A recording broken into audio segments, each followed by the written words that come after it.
Hello दोस्तों, welcome to only IAS. Date है आज की 19 नवंबर 2022 एंड आप सभी का स्वागत है आज के एडिटोरियल डिस्कशन में। देखिए, आज हम टोटल 3 मुद्दे डिस्कस करेंगे। पहला है कोलिजियम सिस्टम से संबंधित, काफ़ी देखो इंपॉर्टेंट रहा है, पिछले कुछ दिनों में काफ़ी न्यूज़ में भी है, तो इसको एक्सटेंसिवली डिस्कस करेंगे कैसे इसका एवोल्यूशन हुआ एंड क्या क्रिटिसिज्म वगैरह इसका बोला जा रहा है। सेकेंडली हम डिस्कस करेंगे गवर्नर और कॉन्स्टिट्यूशन।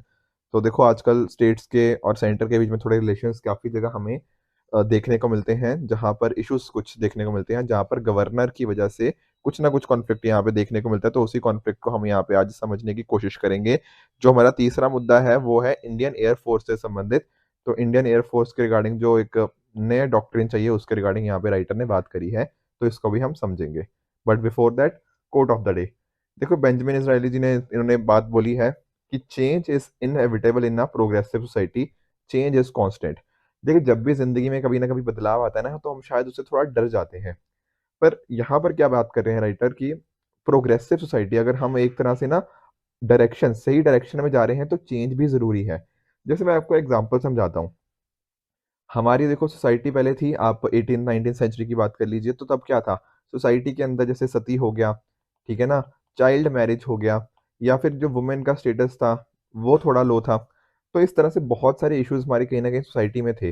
अगर आप सोचो, राजा राम मोहन रॉय या फिर इस तरह के जो भी आप सोशियोलॉजिस्ट रिफॉर्म मूवमेंट्स देखते हो, अगर वो ना आई होती, उन्होंने अगर इस चेंज को नहीं लेकर आया होता, तो हमारी सोसाइटी क्या एक प्रोग्रेसिव सोसाइटी बन पाती?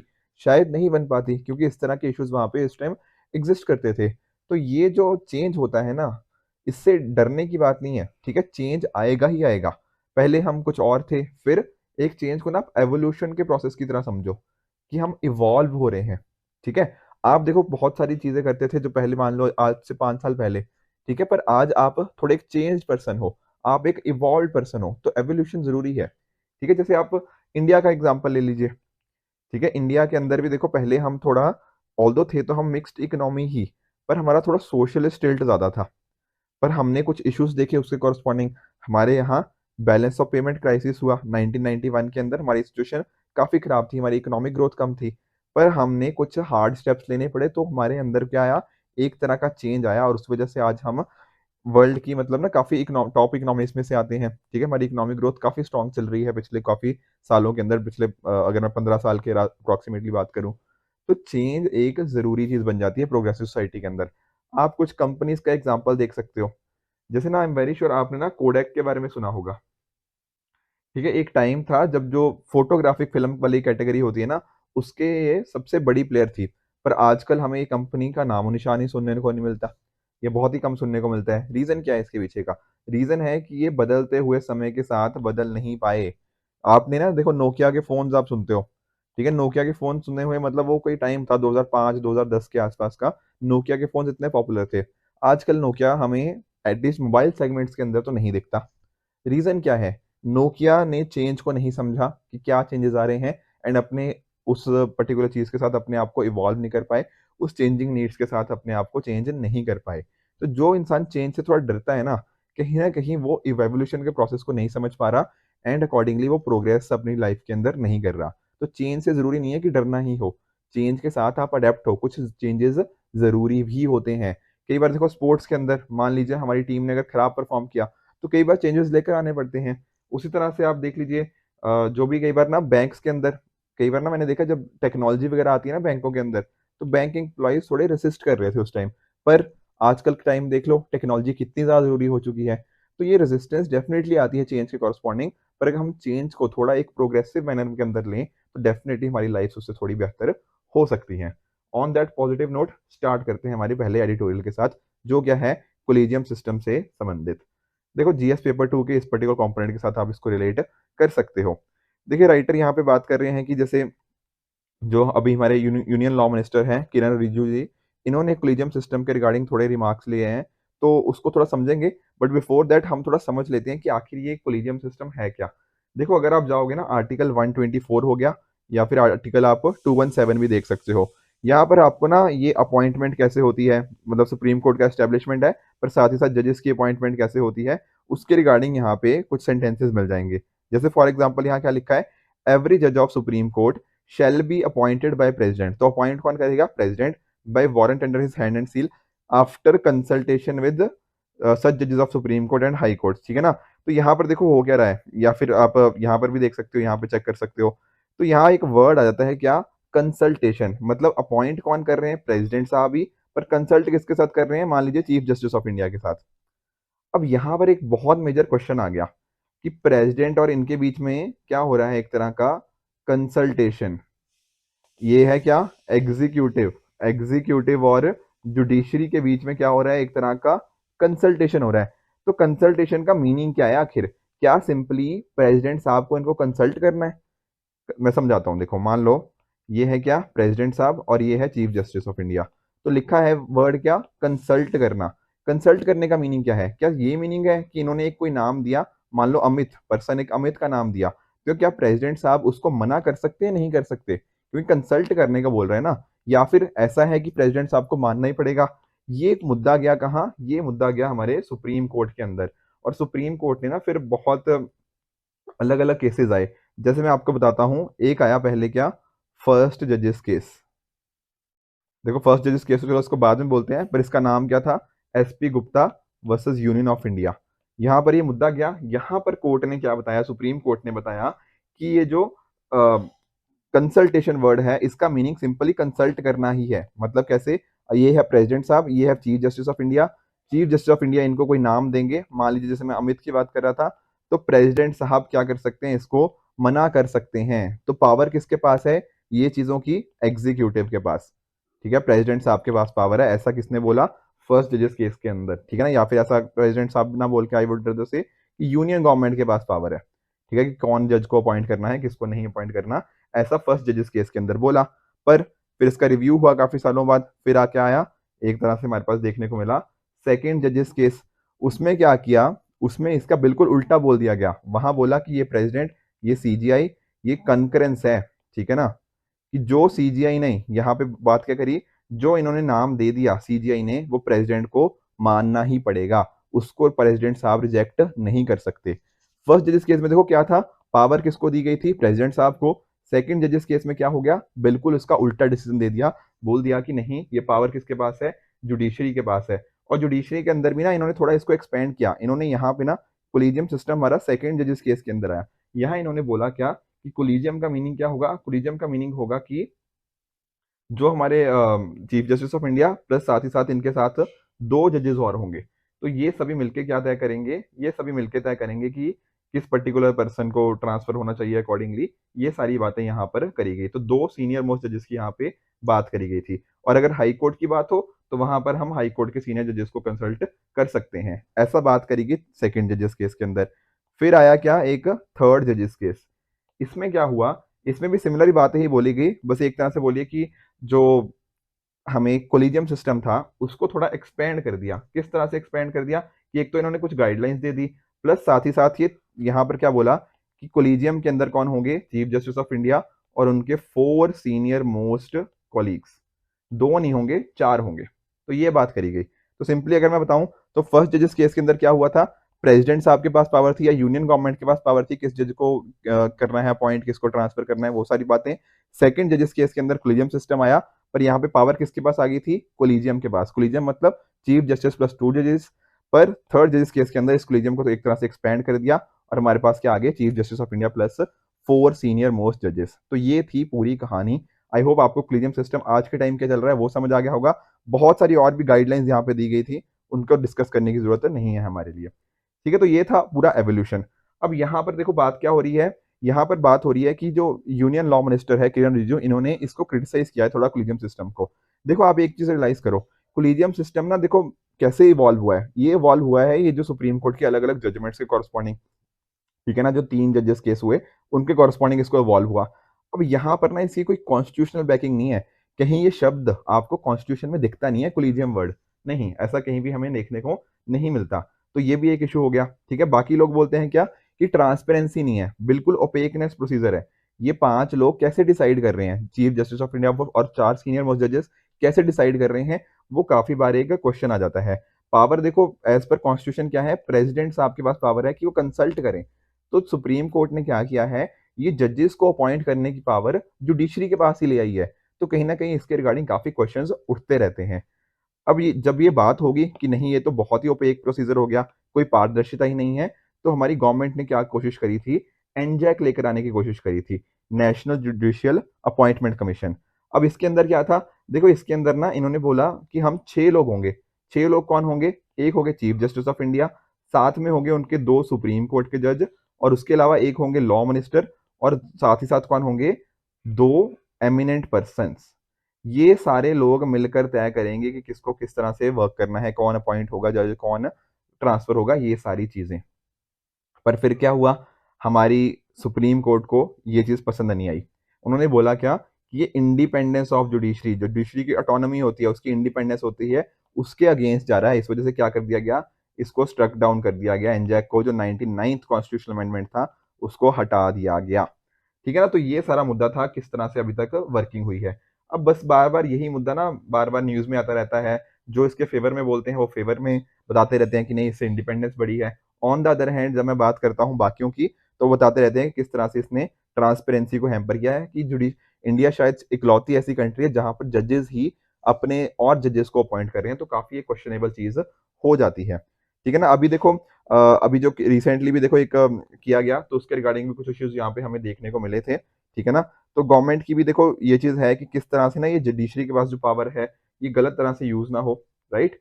पर एक चीज इसके साथ ही साथ है, ये जो गवर्नमेंट का डिसीजन था, सॉरी गवर्नमेंट नहीं, जो सुप्रीम कोर्ट का डिसीजन था, उसको अभी तक देखो चैलेंज नहीं किया गया। पर ऐसा नहीं है कि जो गवर्नमेंट है वो हमेशा के लिए इसके रिगार्डिंग साइलेंट बैठी रहेगी, और एक तरह की अपॉइंट अकाउंटेबिलिटी की इसके रिगार्डिंग जरूरत होनी चाहिए, कि कुछ तरह की अकाउंटेबिलिटी आई जाए। ठीक है ना, तो यही सारी चीजें हैं कि किस तरह से यहाँ पे राइटर वही बात कर रहे हैं कि अगर वहां पे जो 4:1 के साथ हमने जजमेंट देखा जो एनजैक को हटाने का, तो ये वाली चीज ने ना थोड़ा ओपेकनेस लेकर आ गई है। थोड़ा हमें जरूरत क्या है, जरूरत है इसके अंदर एक तरह की अपॉइंट अकाउंटेबिलिटी, और साथ ही साथ एक तरह की ट्रांसपेरेंसी लेके आने की।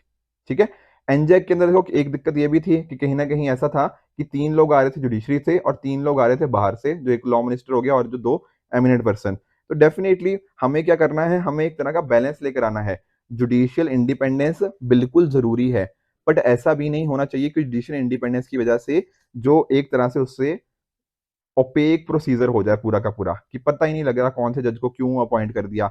ये सारी चीजें नहीं होनी चाहिए। एक तरह की पॉसिबिलिटी रहती है नेपोटिज्म की भी, कि जो चीफ जस्टिस ऑफ इंडिया हो गए, जो बाकी लोग हो गए जो कोलिजियम सिस्टम के अंदर हैं, वो एक तरह से अपने मनमर्जी के लोग ना बिठा दें, जो उनके पसंदीदा लोग हों। नहीं, होना क्या चाहिए, मेरिट के बेसिस पे होना चाहिए। पर एंड जो कोलिजियम सिस्टम है उसने इस चीज की पारदर्शिता को खत्म कर दिया है, कि किस बेसिस पे कर रहे हैं, क्यों कर रहे हैं, ये सारी चीजें क्योंकि हमें नहीं पता लगती।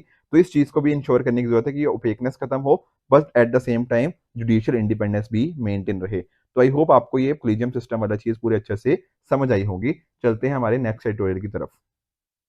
चलते हैं हमारे दूसरे एडिटोरियल की तरफ, जो क्या है, governors under the constitution and not above it. इसको आप रिलेट कर सकते हो जीएस पेपर 2 के इस कंपोनेंट के साथ।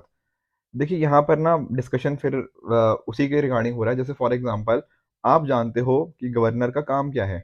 गवर्नर एक तरह का एक लिंक है, लिंक किसके बीच में, एक सेंटर और स्टेट के बीच में। ठीक है ना, और आप जानते हो इंडिया की इतनी ज़्यादा डाइवर्सिटी है, तो एक तरह से उसके अंदर ना अगर हमें देश के अंदर यूनिटी बना के रखनी है, तो कुछ तरह से सेंटर का भी कंट्रोल होना चाहिए। तो एक तरह से गवर्नर उस पर्टिकुलर पर्पस के लिए बनाया गया, ताकि एक प्रॉपर लिंक रहे, हमारी इंडिया की जो यूनिटी है वो मेंटेन रहे। पर आजकल क्या हो रहा है, आजकल इनकी वजह से बहुत ज्यादा टेंशन हो रही हैं, और जो कॉन्स्टिट्यूशन के अंदर जो चीजें लिखी हुई है ना, चाहे कॉन्स्टिट्यूशनल ईथोस कह लो, ठीक है ना, कॉन्स्टिट्यूशनल मोरालिटी कह लो, इनके रिगार्डिंग बहुत सारे इश्यूज हमें आज के टाइम पर देखने को मिल जाते हैं। यहाँ पे राइटर ने थोड़ा सा पॉलिटिकली बात करी है, बट हम उसमें नहीं जाएंगे, हम सिंपली डिस्कस करेंगे कि मीनिंग क्या कहना चाह रहे हैं राइटर। तो देखो आर्टिकल 153 आप सभी जानते हो कि गवर्नर की पोस्ट के लिए बताता है, और आर्टिकल 154 के अंदर जो एग्जीक्यूटिव पावर है वो स्टेट की कौन एक्सरसाइज करता है, एज पर गवर्नर। साथ ही साथ आर्टिकल 163 ना एक बहुत ही इंपॉर्टेंट आर्टिकल बन जाता है।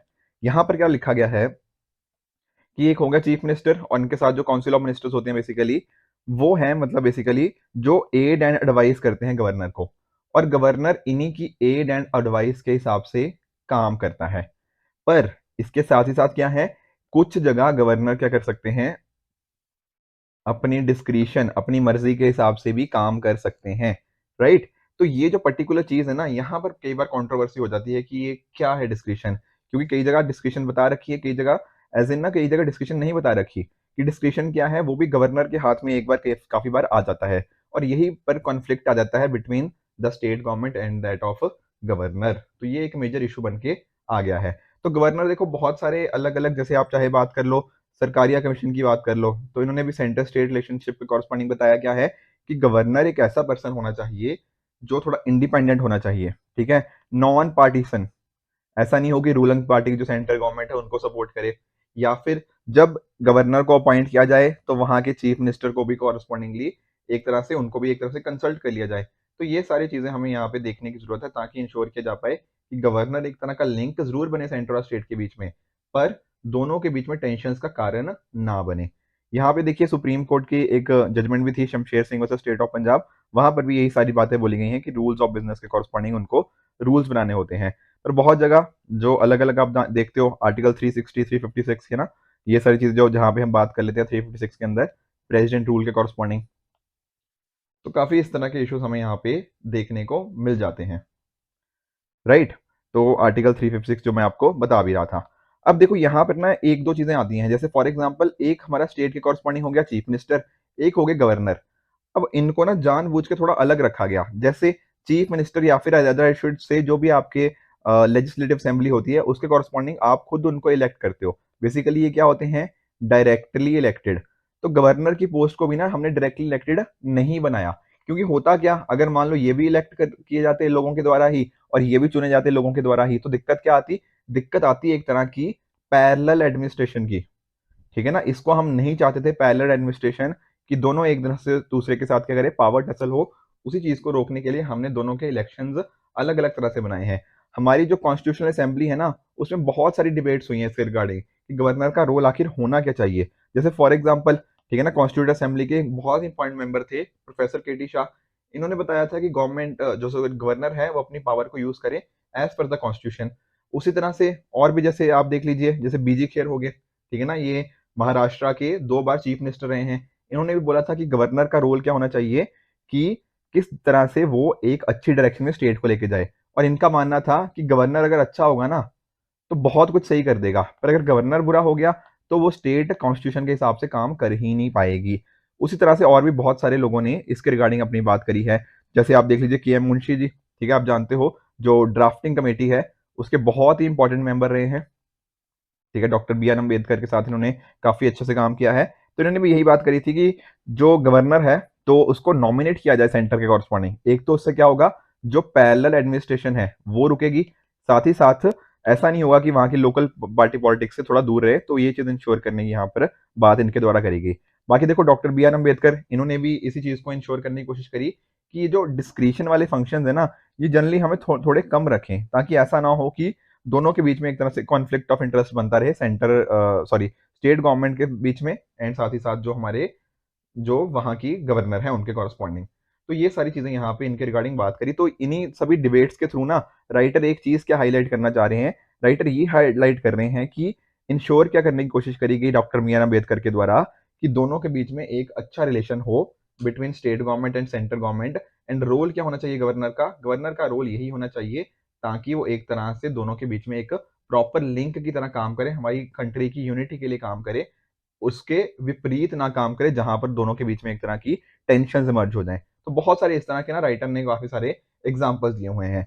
पर आज के टाइम पे देखो क्या हो रहा है, राइटर बता रहे हैं कि बहुत सारी जगह हमें इंटरफेरेंस देखने को मिल रही है। यहाँ पर देखो इनकी बातें करी जा रही हैं कि वो जरूरत से ज्यादा आगे बढ़कर आ रहे हैं गवर्नर, ठीक है, और गवर्नर क्या कर रहे हैं, सेंटर का ज्यादा साथ दे रहे हैं और स्टेट्स के इंटरेस्ट के काफी बार अगेंस्ट जा रहे हैं, ऐसा यहाँ पर राइटर का कहना है। तो जरूरी क्या है, जरूरी देखो ये है कि जो हमारी कॉन्स्टिट्यूशनल इथोस है ना, जो कॉन्स्टिट्यूशन के अंदर जो अलग अलग हमें वैल्यूज बताई गई हैं, एक तरह का प्रॉपर चेक्स एंड बैलेंस की बात करी गई है। हमें वर्क उस हिसाब से करना है, हमें इंश्योर करना है कि ये इस तरह की जो टेंशन इमर्ज हो रही हैं, चाहे देखो जहां पर ना, जैसे इन्होंने बताया भी है बीजेपी रूल स्टेट्स को छोड़ के, जैसे फॉर एग्जांपल आप देख लीजिए, ठीक है ना, बहुत बार हमें वेस्ट बंगाल के अंदर देखने को मिल जाता है कि सेंटर और चाहे वहां के गवर्नर हो गए, यहाँ पे जो वहां की सीएम है उनके कॉरस्पॉन्डिंग हो गया, ठीक है, राजस्थान के कॉरस्पॉन्डिंग कई बार केसेस इस तरह के देखने को मिल जाते हैं, पंजाब के कॉरस्पॉन्डिंग देखने को मिल जाते हैं, ठीक है, तो इवन केरला के कॉरस्पॉन्डिंग, केरला को तो काफी इशू भी हाईलाइट हुआ था। तो ये सारे इश्यूज राइटर बोल रहे हैं कि इस तरह के इश्यूज नहीं आने चाहिए, राइट। तो ये सारी चीजें इंश्योर करने की जरूरत है। जरूरत यही है कि गवर्नर्स अपने जो रोल उनको दिया गया है ना, उस हिसाब से फंक्शन करें, एंड ना कि वो अपने पॉलिटिकल मास्टर्स के हिसाब से फंक्शन करें। ऐसा यहाँ पर राइटर का मानना है। तभी जो हमारी कॉन्स्टिट्यूशनल इथोस है, हम उसको प्रोटेक्ट कर पाएंगे, उसी को तभी हम प्रमोट कर पाएंगे, और जो एक अच्छा फेडरल स्ट्रक्चर है उसको हम अपनी कंट्री के अंदर इंश्योर कर पाएंगे। तो ये हो गया हमारा दूसरा एडिटोरियल। चलते हैं हमारे तीसरे एडिटोरियल की तरफ, जहां बात क्या कर रही है, इंडियन एयरफोर्स के रिगार्डिंग नए डॉक्ट्रिन लाने की बात करी जा रही है, जो कि जीएस पेपर 3 के इस पर्टिकुलर आर्टिकल से आप रिलेट कर सकते हो। देखो इंडियन एयरफोर्स को मैं आपको थोड़ा सा बताता हूँ। जैसे ना ये देखो, हमारा जो डॉक्ट्रिन है, बेसिकली डॉक्ट्रिन क्या होता है, एक तरह से हमारा किस डायरेक्शन में हम मूव कर रहे हैं, ठीक है ना, किस तरह से हम अच्छे से इस चीज को यूज कर सकते हैं, उसके रिगार्डिंग एक डॉक्ट्रिन था। ये 2012 का डॉक्ट्रिन है। अब हम किस साल में हैं, 2022 में। अब 2012 से 2022 के बीच में बहुत सारी चीजें हो चुकी हैं, नई नई टेक्नोलॉजीज आ चुकी हैं, पर हमारा डॉक्ट्रिन आज भी वही है, ठीक है। तो यहाँ पे राइटर ये बात कर रहे हैं कि अब हमें ना एक नया डॉक्ट्रिन लेकर आ जाना चाहिए। क्यों लेकर आ जाना चाहिए? क्योंकि देखो हम क्या कोशिश कर रहे हैं कि डिफेंस के अंदर आत्मनिर्भरता आए, ठीक है ना। हम चाहते हैं कि इंडिजिनाइजेशन हो चीजों की, वो सारी चीजें जो इंडिया में बने, हम बहुत ज्यादा डिपेंडेंस ना रहें। तो इस टाइम के ऊपर हमें जरूरत है एक अच्छे डॉक्ट्रिन की, जिसके बेसिस के ऊपर हम अच्छे से चीजों को काम कर पाए, ठीक है ना, अपने आप को इस पर्टिकुलर डायरेक्शन में लेके जा पाए, ताकि अगर कोई फ्यूचर में कॉन्फ्लिक्ट भी हो, हम उसके रिगार्डिंग अच्छे से रेडी हूं, ठीक है। तो ये सारी चीजें यहाँ पे राइटर बात कर रहे हैं। देखो बहुत सारी नई नई हमें एडवांसमेंट्स देखने को मिल जाती हैं, राइट। जैसे फॉर एग्जांपल आप देख लो, आर्टिफिशियल इंटेलिजेंस को देख लो, मशीन लर्निंग देख लो। तो देखो इतने सारे चेंजेस, जब इतनी तेजी से टेक्नोलॉजी प्रोग्रेस कर रही है, क्या उस टाइम पे आपको नहीं लगता कि डॉक्ट्रिन के अंदर भी कुछ चेंजेस लेकर आने चाहिए?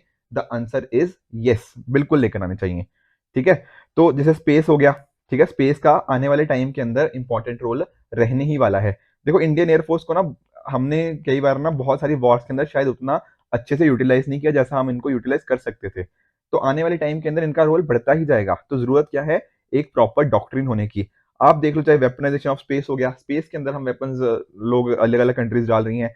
आउटर स्पेस ट्रीटी देखो बनी हुई है, ठीक है ना, जिसके अंदर क्या होता है, जो हमारा मून हो गया, जो हमारी अलग अलग सिलेस्टियल बॉडीज होगी, ठीक है ना, यहाँ पर हम इनके कॉरस्पॉन्डिंग न्यूक्लियर वेपन्स ना डालें, ठीक है, और साथ ही साथ इनका क्या करें, पीसफुल पर्पसेस के लिए इनको यूज करें, ठीक है। एक्सप्लोर कर सकते हो, बट ऐसा नहीं है कि आउटर स्पेस के ऊपर आप बोलने लग जाओ कि ये वाली आउटर स्पेस मेरी है, ये वाली पर्टिकुलर आउटर स्पेस इस कंट्री की है। नहीं, इस चीज को रोकने की यहाँ पर बात करी गई है। और देखो जब हम बात करते हैं इंडियन एयरफोर्स की या इन जनरल एयरफोर्स की, तो जो वाली कंट्री हाई ग्राउंड पे होती है, मतलब ऊपर वाली होती है, उसके पास डेफिनेटली एक तरह का एडवांटेज होता है। और यहाँ पर अगर हमारे पास एक प्रॉपर ये डॉक्ट्रिन हो, तो डेफिनेटली ये सारी चीजें हम इस डायरेक्शन में काम कर सकते हैं, इस चीज के अच्छे से काम किया जा सकता है। उसी तरह से देखो यहाँ पे राइटर बात करते हैं आईएसआर के बारे में। जैसे फॉर एग्जांपल आप जानते हो कि किस तरह से हमें मिलिट्री एप्लीकेशन से कॉरस्पॉन्डिंग वर्क करना है, जो आपस में इंटेलिजेंस है वो एक तरह से इंटीग्रेटेड मैनर में आए, एंड उस इंटीग्रेटेड मैनर में आने से क्या हो, हमारे जो अलग अलग ऑपरेशंस है वो अच्छे से चल पाए, एक तरह का प्रॉपर कोऑर्डिनेशन हो, ताकि टाइमली जो इन्फॉर्मेशन होगा तभी उसके बेसिस पे हम डिसीजन ले पाए। ये सारी बातें अगर हमें कहीं ना कहीं चाहिए ना, तो उसके लिए एक नया डॉक्ट्रिन होना हमारे लिए बहुत ज्यादा जरूरी है। साथ ही साथ देखो, एक हम बात कई बार करते हैं ना थिएटराइजेशन की, तो थिएटराइजेशन थोड़ा अलग चीज है और ये चीज अलग है। थिएटराइजेशन में क्या होता है कि हमारे जो इंडियन आर्मी हो गया, हमारी नेवी हो गया, हमारा एयरफोर्स हो गया, इनका एक तरह से एक कमांड बनाया जाए जिसके अंदर तीनों के यूनिट्स हो, ताकि एक तरह से हम एक सिंगल एंटिटी की तरह लगे, ठीक है ना, ताकि एक पर्टिकुलर ज्योग्राफिकल एरिया के अंदर हम उस हिसाब से वर्क कर पाए। तो यहाँ पर राइटर बात करें कि जो थिएटराइजेशन अलग चीज है, पर यहाँ पर ये सारी चीजें करनी बहुत ज्यादा जरूरी हो जाती हैं। आने वाले टाइम में देखो हमें एक टू फ्रंट थ्रेट फेस करते हैं हम डेफिनेटली, चाइना और पाकिस्तान के कॉरस्पॉन्डिंग। तो यहाँ पर हम क्या कर सकते हैं, हमारी जो लाइक माइंडेड कंट्रीज है ना, जो हमारे जैसे सोचती हैं, जैसे क्वाड कंट्रीज हो गया, जापान हो गया, ऑस्ट्रेलिया हो गया, यूएसए हो गया, हम उनके साथ मिलकर कुछ ज्वाइंट ऑपरेशन भी कर सकते हैं, ताकि हमारे एक तरह से इस डायरेक्शन में कमिटमेंट बनी रहे, ठीक है। तो ये सारी चीजें आपस में एक तरह से हमारी अलाइनमेंट हो सकती है, हमारी जैसे जैसे इकोनॉमी बढ़ रही है उसके बेसिस पे इस तरह से अलाइनमेंट भी हम डेफिनेटली बढ़ा सकते हैं। साथ में देखो जो लोग हैं हमारे जो पर्सनल हैं, उनको भी किस तरह से इस डायरेक्शन में मूव करना है। अगर नए कुछ चेंजेस आते हैं तो ऐसा ना हो कि उनके रिगार्डिंग कुछ इश्यूज आए, कुछ टेक्नोलॉजी के रिगार्डिंग इश्यूज आए, तो ये सारी चीजों को सिंक्रोनाइज करने की भी बहुत ज्यादा इंपॉर्टेंट हो जाती है।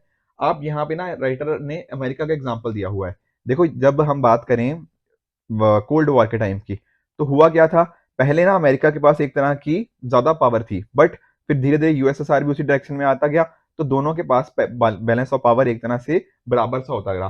पर फिर हुआ क्या, जब 1991 या 1990 के कॉरस्पॉन्डिंग हमने देखने को मिला कि यूएस ने ना एक तरह की रेवोल्यूशन लेकर आई है मिलिट्री अफेयर्स के कॉरस्पॉन्डिंग। और ऐसा नहीं है कि ये जो रिजल्ट हमें देखने को मिला 1991 के अंदर ये तभी हुआ, नहीं, इसके पीछे की जो रिसर्च थी ना वो 1965 से ही चलती आ रही थी। तो 25-30 साल लग जाते हैं हमें किसी चीज का बहुत अच्छे से आउटपुट देखने के कॉरस्पॉन्डिंग। तो यहाँ पर ना देखो यूएस के अंदर क्या हुआ, कोई भी प्रेसिडेंट था, फर्क नहीं पड़ा, पर जो भी प्रेसिडेंट था ना उसने यूएसए की नेशनल सॉवरेनिटी को मेंटेन करने के लिए सारे स्टेप्स लिए, वहां की आर्मी को और स्ट्रांग करते रहे, ताकि ना ये सारी आर्मी हो गया, एयरफोर्स हो गया, उनको स्ट्रांग करते रहे। तो हमें भी इंडिया के अंदर यही करना है, फर्क नहीं पड़ता सेंटर में कौन सी सरकार है, कौन बैठा हुआ है, नहीं, कंटिन्यूअस एफर्ट्स चाहिए इस डायरेक्शन के अंदर। ठीक है, नेशनल डिफेंस सबकी प्रायोरिटी होनी चाहिए, भले भी कैसी भी सरकार हो, कोई भी सरकार हो, तो उनको मिलकर इस डायरेक्शन में काम करने की जरूरत है। तो एयरफोर्स की जब हम बात करते हैं तो सिर्फ एयरक्राफ्ट फाइटर की ही बात नहीं कर रहे, यहाँ पर नई नई और टेक्नोलॉजी, जैसे फॉर एग्जांपल कॉम्बैट एनेबलर हो गया, एरियल रिफ्यूलर, ताकि हवा के अंदर ही हम जो एक मिलिट्री एयरक्राफ्ट से दूसरे के अंदर ट्रांसफर कर पाए एयर फ्यूल, उसको बोलते हैं एयर टू एयर रिफ्यूलिंग या फिर एरिया रिफ्यूलिंग। ठीक है, आपस में कम्युनिकेशन सिस्टम, रेडार्स, ये सारे के सारे इंपॉर्टेंट हो जाते हैं। ठीक है, तो फाइट के टाइम पे इन सभी चीजों की बहुत ज्यादा जरूरत है। तो अगर इस पर्टिकुलर चीजें जो नई आ रही हैं उनके अंदर इंडिया एक अच्छा काम करना चाहता है, एक लीड लेना चाहता है, तो हमें डेफिनेटली एक नए डॉक्ट्रिन की बहुत ज्यादा जरूरत है।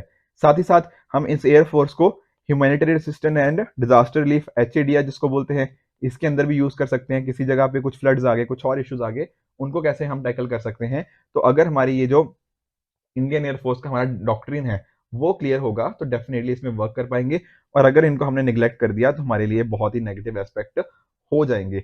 आज देखो जो हम काम करेंगे इसका इम्पैक्ट आने वाले बहुत सालों तक हमें देखने को मिलेगा, जैसा यूएसए ने 1965 में किया ना, और उसका रिजल्ट उनको कई सालों तक दिखता रहा। तो इंडिया को भी आज एफर्ट्स लेने की जरूरत है, ताकि फ्यूचर में जब सिचुएशंस आ सकती हैं, मान लो वॉर वगैरह की कोई सिचुएशन आ सकती है, तो इंडिया बहुत अच्छे से रेडी रहे। इसके रिगार्डिंग अगर एक अच्छा सा डॉक्ट्रिन होगा जो नई टेक्नोलॉजीज, जो नए चेंजेस को रिफ्लेक्ट करेगा, उसी के बेसिस के ऊपर हम क्या कर पाएंगे, एक अच्छी स्ट्रेटजी बना पाएंगे, और हम एक लॉन्ग टर्म प्लानिंग कर पाएंगे, जो कि इंडिया की नेशनल सिक्योरिटी के लिए बहुत ही ज्यादा इंपॉर्टेंट होने वाला है। राइट, तो आई होप फ्रेंड्स कि आपको तीनों के तीनों एडिटोरियल अच्छे से समझ आए होंगे। इसी तरह से आप भी अपने एंड पे हार्डवर्क करते रहिए। Good bye and good luck.